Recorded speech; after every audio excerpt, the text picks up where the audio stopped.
Miami Heat are going to make history on this Monday night as we do this Monday bonus podcast.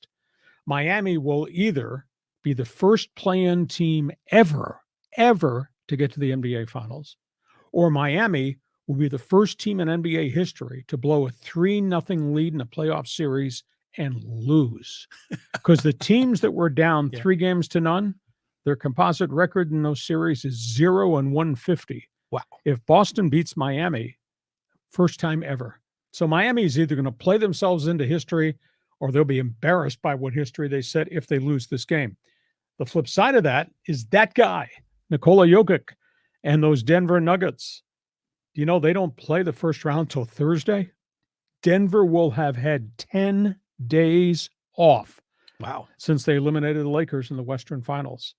You know, and they had guys that were tired. They had guys who were dinged up, and they'll have 10 days rest. With whomever survives the Monday night Miami-Boston game have to take a deep breath, get on a plane, and go to the Mile High City fatigued. Mm-hmm. Fascinating storyline there. I mean, go back to the Miami game, game 6. Do you think the refs were wrong? Did they put too much time back on the clock? Because they put 3 seconds. I think maybe it should have only been 2.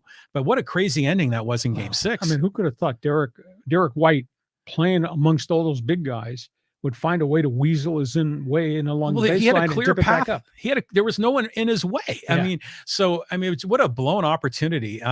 So I'm rooting for Miami. I like Jimmy Butler. He's a great player, good guy to root for. But yeah, the Denver, they're kind of, sometimes it's a bit of a curse if you're resting too long. Yeah, they will rust be a factor for the Nuggets. But the fact that first 2 games, Mile High City, fatigued basketball team getting off the plane. It's been a wild series. Boston played so poorly against Atlanta and survived. Then Boston went down 3-0 to Miami. They were calling for the firing of the head coach.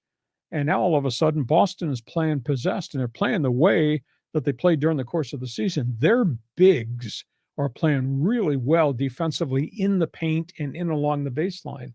And they've made Miami kind of a jump shooting team, or at least if Butler goes to the hole, he's got hands and arms and getting bodied all over the place. So it's like they turned a light switch on, suddenly realized we're not playing the way we used to play. And now they've grinded their way, clawed their way, mugged their way back into the series. But you're right, Jimmy Butler what a competitor he is. He's great. Yeah.